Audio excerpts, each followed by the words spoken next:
My name is Dr. Miguel Santos, and I'm a physician working in a provincial hospital in the Philippines. My wife Maria is also a doctor, and together we have served our community for over 2 decades. On a seemingly normal Friday morning, as I was driving back from a remote clinic, something happened that would change my life forever. I felt a strange discomfort in my chest, not a sharp pain, but an uneasy pressure that I first dismissed as indigestion. However, as the minutes passed, the feeling grew stronger, accompanied by nausea. I knew deep down that something was terribly wrong. I called Maria, immediately told her about the discomfort and my location. She urged me to stop and get help at the nearest clinic in the small town nearby. I thought I could make it to the hospital, but the warning signs were too serious to ignore. I was 45 minutes away from the city, surrounded by nothing but empty roads and silence. The sun was high and the heat made the air heavy. Little did I know I was heading towards a battle that no doctor can prepare for, a battle for my own life. Doctors say the brain cannot survive more than 20 minutes without oxygen, yet I was clinically dead for 85 minutes. My heart had stopped beating, my body was cold, and all hope seemed lost. But this is not just a story about death. It is about a miracle, a divine intervention that no science can explain and that forever changed how I see life, faith, and healing. Before that day, I believed in medicine, in facts and figures, and what I could see and measure. But what I experienced that day shattered all my beliefs and opened my heart to something far greater. I want to share this story with you because it is a reminder that life is fragile, faith is powerful, and sometimes when all seems lost, a miracle can happen. Fear not, for I am with you always. Your life is precious in my sight. Trust in me, and you shall be made whole. After I hung up with Maria, I tried to focus on driving, but the discomfort in my chest refused to go away. It was no longer just a mild annoyance, it became a heavy weight pressing down on me. I felt a cold sweat break across my forehead. I was scared, but I tried to stay calm. I kept telling myself it might just be something minor, maybe indigestion. But deep inside, a voice whispered a warning I couldn't ignore. Something was wrong, very wrong. I glanced at the road, the endless stretch of highway surrounded by fields and sparse trees, the sky heavy with dark clouds that seemed to foreshadow the storm coming in my life. The news of climate changes, the strange weather, the uncertainty of these times, everything felt connected somehow, as if the earth itself was trembling, preparing for something beyond human understanding. I couldn't shake the thought that my own crisis was part of a bigger battle between life and death, hope and despair. By the time I reached the small clinic in town, the discomfort turned into sharp pain and nausea overwhelmed me. I barely managed to walk inside. The receptionist and nurse looked surprised to see me there, but I was the doctor after all, so I insisted on an ECG right away. Normally a patient wouldn't see their own ECG, but that day, fate made it different. They handed me the paper and I stared at the strange lines on the screen, feeling a sinking dread. The pattern was clear, a heart attack. My own heart was betraying me. I remember feeling frozen, caught between disbelief and fear. How could this happen to me? At only 39, I was healthy, strong, full of life. The nurses called the on-duty doctor back from lunch, and I tried to explain the situation, but his calm tone didn't match the urgency in my chest. "You're too young for a heart attack," he said. "Maybe indigestion." His words meant to comfort, only deepened my anxiety. As I lay on the examination table hooked to monitors, the pain grew worse. I could hear the steady beep of the heart monitor, but inside my heart was racing and breaking at the same time. I tried to steady my breathing, but my body was betraying me. I thought about my family, Maria, our son Michael, barely 10 years old. What would happen to them if I didn't make it? The fear of leaving them behind was suffocating. At that moment, a strange calm settled over me. It was as if something greater was watching, a presence I couldn't see but could feel.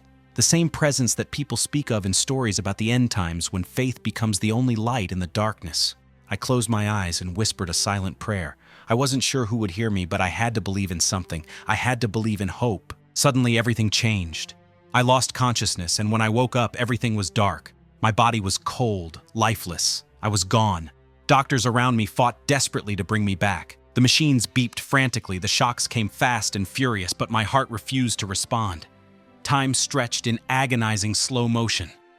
I was trapped in a place between life and death, where fear and peace intertwined. I remember the voices, so many voices, some filled with hope, others with despair. I was told later that I was clinically dead for over 85 minutes. The world outside continued, but for me, time stopped. It was as if I was floating in silence, watching the world move on without me. Yet even in that void, I felt something powerful. A light, warm and gentle, wrapped around me like a blanket. It was comforting and mysterious, a sign that I was not alone. That light brought me peace, a peace I had never known in life. I felt a presence loving and patient, a presence that spoke without words. It was Jesus, I believe, reaching out to me in my darkest hour. Come to me, all who are weary, and I will give you rest. Do not fear, for I am the light in your darkness. Your time on earth is not over. Trust in me, and you will rise again. That promise gave me strength beyond what my body could muster. It was the beginning of a miracle no one could have predicted. A miracle born from faith, love, and prayer. Even as the doctors prepared to give up, a quiet hope lingered, waiting for a spark to ignite it once more. This story is not just about surviving a heart attack. It is a warning and a message for all of us living in uncertain times. We live in a world where faith is tested, where hope can seem fragile. But even in the face of death, there is a light that never fades. We must hold on to that light no matter how dark the storm. Then, without warning, my world turned upside down. I collapsed, losing all control as my heart stopped beating completely. Around me, chaos erupted. The nurses shouted orders and the doctors rushed in, their faces etched with concern. I was in cardiac arrest. The fight for my life had begun. CPR started immediately, compressions so forceful they shook my entire body. They attached me to a defibrillator, delivering shock after shock in a desperate attempt to restart my heart. 1 shock, 2 shocks, 3, 12, 13. The count blurred as time stretched endlessly. Each shock brought hope, only to be crushed by silence. The medical team worked tirelessly. I could feel their urgency, their fear mixed with determination. They told me later it was the longest resuscitation they had ever attempted. For over 80 minutes, they refused to give up. But with every passing minute, my chances grew slimmer. In that endless struggle, I was trapped between worlds, my body cold, my mind distant, but still somehow aware. I remember fragments, the beeping machines, the anxious whispers, the frantic efforts to bring me back. The doctors faced a grim reality. Brain cells begin to die within 4 minutes without oxygen, and after 20 minutes, damage is irreversible. I was well past that mark. The thought of my wife and son overwhelmed me. I worried about how they would carry on without me. Fear gnawed at my heart, but beneath it all, a flicker of something greater remained, a quiet whisper of faith that refused to die. The resuscitation efforts continued, despite the odds. Nurses took turns performing compressions. Doctors alternated shocks and medication. But my heart remained stubbornly silent, slipping into a systole, a flatline, a signal that death had truly come. I was told later that the room grew heavy with sorrow. The atmosphere thickened with despair. The doctors faced the heartbreaking decision to stop. They announced that I was dead. But then, just as hope seemed lost, something unexpected happened. Amid the silence, a soft voice rose. My wife had arrived. Her presence, her faith brought a calm energy into the room. She knelt beside me and prayed her words, trembling with desperation and love. Do not lose heart. I am the resurrection and the life. Your faith will be your strength. Hold on to me. Her prayer filled the space, and suddenly the impossible occurred. My heart began to beat again. The monitors beeped. Chaos erupted once more, but this time with joy and disbelief. The miracle had begun. Doctors, nurses, and everyone present were stunned. No one had seen anything like it. Against every medical expectation, I was alive. But the journey was far from over. In those moments, I realized that miracles are real, that faith can move mountains even when science says no, that hope can shine brightest in the darkest hour, and that love, my wife's love, was the light that brought me back. This chapter of my life is a testimony to the power of prayer, the resilience of the human spirit, and the mystery of God's grace. It reminds us all to never give up, to hold fast to faith, even when the night feels endless. When Maria arrived at the clinic, a wave of dread washed over her. She had heard the worst news on the phone, that I had suffered a cardiac arrest, that the doctors were fighting for my life. Now, seeing me lying there pale and motionless, hooked up to machines that beeped a steady, heart-wrenching flatline, her heart broke in a way words cannot describe. Though she is a doctor herself, trained to face emergencies and trauma, nothing prepared her for this moment. The coldness of my body, the stillness where life should have been, it was unbearable. Doctors gently approached her, their faces grim, and said what no one wants to hear: Miguel is gone. We have done all we can. But Maria's spirit refused to accept defeat. In that moment of crushing despair, she knelt by my side, tears streaming down her face. With trembling hands and a fierce determination, she began to pray. Not the quiet, routine prayer she sometimes whispered, but a desperate, heartfelt plea for a miracle. She begged God to breathe life back into my body, to restore the heartbeat that had stopped. The room was heavy with tension, some medical staff ready to give up, others silently hoping against hope. Maria's prayer broke through the silence, carrying a powerful energy that filled the space with something indescribable. It was as if a sacred presence entered the room, comforting and commanding at the same time. Come to me in your desperation. I am here to lift you up and give you strength. Trust in me, for I am the God of miracles." Her words seemed to awaken a dormant hope, and then against all medical expectation, the steady flat line on the monitor suddenly gave way to a faint beep, a sign that life was stirring. The medical team sprang into action, their disbelief palpable as the monitor's line began to show electrical activity again. That heartbeat was a beacon in the darkness, a symbol of faith breaking through despair. It was a moment no one could explain. The impossible had begun to happen. Maria's faith became the spark that reignited my life. Her prayer was a lifeline reaching beyond human limits, touching a divine power that science cannot measure. Through her love and devotion, a miracle unfolded before everyone's eyes. This experience taught me that faith is not just passive belief. It is an active force, one that bridges the gap between death and life, darkness and light. It showed me that God's timing is perfect even when our understanding fails. In today's world where fear and uncertainty are everywhere, this story stands as a testament to the power of prayer and unwavering faith. Even when the night feels darkest, the dawn is coming. For those who doubt I say this, miracles are real. They happen when hearts open, when prayers rise with sincerity, and when love refuses to surrender. Maria's prayer saved me. It gave me a second chance not only at life but at hope. And that is a message I want to share with you all, a reminder that even in the most hopeless moments, faith can move mountains. This is not just my story. It is a call to all who listen. Hold on to your faith, never stop praying, because miracles are closer than you think. After the miracle of my heart restarting, the journey to recovery was only beginning. I was immediately transferred from the small clinic to the regional hospital where the real battle for my life would unfold. The doctors told Maria and me that my condition was critical. The damage to my heart was severe, and my other organs were struggling from the lack of oxygen during the long arrest. The medical team began administering powerful clot-busting drugs, hoping to clear the blockage in my artery. The treatment was risky. There was a chance it could worsen my condition or even cause bleeding, but it was the best option available. Maria stood by my side, holding my hand, whispering prayers that were filled with fierce hope and unyielding faith. As the hours passed, my heart began to respond. The monitor showed stronger beats and the rhythm became more regular. The doctors decided to perform an angioplasty, a procedure to open the blocked artery and place a stent to keep it open. This was a crucial step. Without it, my heart could not sustain life. I was taken to the catheterization lab, surrounded by a team of skilled specialists. The procedure was long and delicate, but successful. The stent was placed perfectly, restoring blood flow to the damaged area of my heart.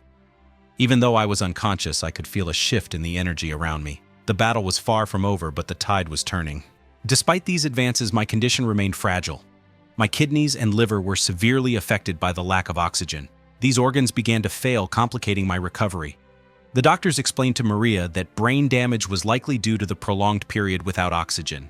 I was placed on a ventilator to help me breathe, and my body was cooled to reduce swelling in my brain, a treatment called therapeutic hypothermia. Every day, the medical team monitored my progress with cautious optimism. They would come to Maria with updates, some hopeful, some grim, but never giving up. In the quiet moments between treatments, I was in a state somewhere between consciousness and unconsciousness. I could hear whispers of prayer, feel the touch of hands on my forehead, the gentle words of encouragement from Maria and my colleagues. Their faith was like a beacon guiding me back from the edge of death. One day, a close friend from our church came to visit Pastor Emmanuel. He brought oil and prayed over me with deep conviction. Maria told me later how powerful that moment was. She said that a sense of peace and warmth filled the room, lifting everyone's spirits. "I am the good shepherd. I lead my sheep to green pastures and still waters. Trust in me, for I am restoring you." That prayer was a turning point. Slowly, signs of life began to return. I started to move my fingers and toes. My eyes flickered open for brief moments. The doctors were amazed. They began to wean me off the ventilator, watching for any sign that my brain was healing. The moment I took my first breath on my own was like waking from a long, dark dream. I was confused, disoriented, but alive. I looked around at the faces of my family and medical team. Tears of joy and relief filled the room. As days passed, my strength returned rapidly. The brain scans showed more activity than anyone had expected. My kidneys and liver slowly regained function. I was extubated, completely able to breathe and talk. My first words were surprisingly medical, asking about my vital signs and blood tests, an echo of the doctor I was before this ordeal. The doctors said my recovery was miraculous, something they had never seen before. From a clinical death lasting over 85 minutes to a full return of brain function and body strength, it was a case defying all medical explanation. During this time, Maria never left my side. Her unwavering faith and love were my greatest strength. She reminded me daily of the power of prayer and hope. Together, we faced the uncertainty of recovery with courage and trust in God's plan. In the quiet moments of healing, I reflected deeply on the experience. I understood that my life had been given back for a purpose, not just to practice medicine, but to share a message of hope, faith, and the power of miracles. This journey through death and back to life opened my eyes to the fragility of existence and the strength found in surrendering to a higher power. It also made me aware of how many people are suffering silently, physically, emotionally, spiritually, in a world filled with fear and uncertainty. The modern age brings many challenges: stress, isolation, loss of faith, and the neglect of our well-being. Too often we wait until it is almost too late to listen to our bodies, our hearts, and our souls. My story is a call to action for all of us to care deeply for ourselves, our loved ones, and for our faith. We are not alone. Even in the darkest valley, there is a guiding light. A light that can restore, heal, and bring peace beyond understanding. This miracle was not just a personal victory, it is a reminder of the divine power that walks beside us every moment. That power is accessible to everyone who seeks it with a sincere heart. As I continue to recover and return to my work as a physician, I carry with me the lessons of that dark day. The importance of faith over fear, the undeniable strength of love, and the truth that miracles happen when we least expect them, but most need them. I am with you always, even to the end of the age. Trust in me and live with peace in your heart. Waking up fully aware was like emerging from a deep tunnel into bright sunlight. The first thing I noticed was the sound, the soft murmur of nurses and doctors moving around the room, the gentle hum of machines, and the steady rhythm of my own breathing. For a moment, confusion washed over me. Where was I? How long had I been gone? As my eyes adjusted, I saw Maria's face filled with tears and relief. Her presence grounded me, reminding me that I was still here alive. I tried to speak, and my voice, though weak, was clear. I asked about my vital signs, my heart, my blood work, questions only a doctor could ask in such a moment. That moment, so ordinary yet extraordinary, was the beginning of my full recovery. The doctors were amazed. They said my brain showed no signs of permanent damage, a medical impossibility, given the length of time I had been clinically dead. My kidneys and liver, too, were healing. Each day, I regained more strength, more control over my body. The tube in my throat was removed, and I began breathing on my own. I could feel the warmth returning to my limbs, the life flowing back into my veins. Friends, colleagues, and family came to visit, their faces filled with disbelief and joy. "You're a miracle," they said, words that humbled me deeply. To go from a lifeless body to a talking, walking man in a matter of weeks was unheard of. Yet it was happening. My miracle was real. Returning home was another challenge. The world felt different, brighter, but fragile. Every step was a reminder of how close I had come to losing it all. Maria and I spent hours talking about what had happened, what it meant for our family, and how our faith had sustained us through the darkest hours. My son Michael, who was just 10 years old when this happened, showed incredible strength. He told me, "Dad, God put the pieces back together just like when I build my Lego sets." His simple faith inspired me daily, reminding me of the pure hope that children often hold even when adults falter. Returning to work as a doctor was daunting but necessary. I wanted to use my experience to inspire hope in others, to remind patients and colleagues that miracles are possible. When I walked into the hospital, the nurses greeted me like a hero, but I felt only gratitude to God, to Maria, and to everyone who never gave up on me. But this story is not just about a medical miracle. It's about transformation of heart, mind, and soul. The experience humbled me, deepened my faith, and reshaped my understanding of life's purpose. It taught me that every moment is precious, that we must cherish our health and our relationships. The world we live in is complex and often frightening. With climate change, social unrest, and a global pandemic, many feel lost or hopeless. My near-death experience came at a time when many are searching for answers. It showed me that faith and science can coexist, that miracles can be a bridge between the two. Even now, I carry the weight of that experience with me. I see patients facing their own battles, some on the edge of despair. I tell them my story not to boast, but to encourage, to remind them that life is fragile but resilient, and that hope is never lost. I am the light that never fades. When you walk through the valley of shadows, fear not, for I am with you. Hold fast to your faith, and you will find peace. This message is urgent for all of us. In a world distracted by material pursuits and fleeting pleasures, we often forget the deeper truths. Health, faith, love, these are the pillars that sustain us through any storm. The pandemic has shown us how quickly everything can change, how precious every heartbeat truly is. My hope is that my story will inspire you to look inward, to cherish your loved ones, and to seek a faith that sustains you beyond the physical. Miracles may not always look like mine. Sometimes they come as small moments of grace, of healing, of peace amidst chaos. So live intentionally, love deeply, pray fervently, and never lose sight of the light that guides us all home. As for me, I am grateful every day. Grateful for a second chance at life, for the faith that carried me through, and for the opportunity to serve others with renewed passion. My journey from death to life was not just a miracle, it was a calling. And I want to share that calling with you. Reflecting on everything that happened, I realize how fragile life truly is. We often take our health, our loved ones, and even our faith for granted until a crisis shakes us to the core. My near-death experience was a powerful reminder that life is a precious gift, one that we must treasure and protect every single day. In these uncertain times, many people feel lost, overwhelmed by fear, or disconnected from their spiritual selves. The world around us is changing rapidly. Natural disasters, pandemics, and social unrest remind us of the reality of suffering and mortality. It can be easy to despair, to question why these things happen, and to lose hope. But my story is a testament to the power of faith. Even when all seemed lost, when doctors declared me dead and my body was lifeless, there was still a spark, a divine light that refused to go out. That light is accessible to everyone who is willing to believe, to open their hearts, and to reach out in prayer. We live in a time where science and faith are often seen as opposing forces, but my experience has shown me they can coexist beautifully. Medicine saved my body, faith saved my soul. Together, they gave me a second chance, a new beginning. This miracle has also given me a deeper understanding of my purpose. I am called not only to heal with medicine, but to share a message of hope, to encourage others to find strength in faith, and to live with intention and love. The warning I want to share is urgent. Do not wait for a crisis to awaken your spirit. Don't let the busyness of life or the distractions of the world pull you away from what truly matters. Take time to care for your body, nurture your relationships, and cultivate your faith. Be strong and courageous. Do not be afraid or dismayed, for I am with you wherever you go. Remember, I have overcome the world. As we face challenges, whether personal, social, or global, remember that you are never alone. God's presence is constant, His love unchanging. He invites us to trust Him even when the path is dark and uncertain. This story is more than my personal testimony. It's a call to action. It's an invitation to choose life, to embrace faith, and to live each day with purpose and gratitude. There is a future beyond the trials of today, a hope that sustains us through every storm.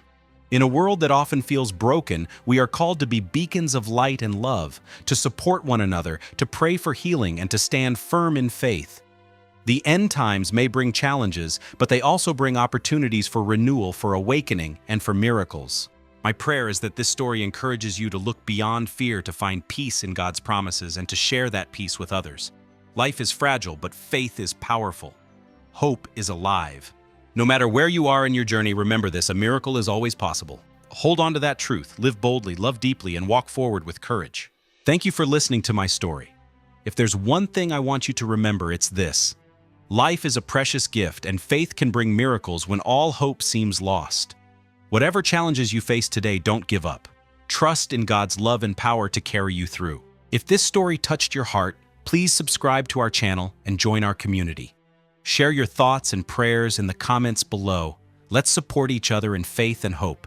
Together, we can spread the message that miracles are real and God's grace is alive. Stay strong, keep believing, and remember, your miracle could be just one prayer away.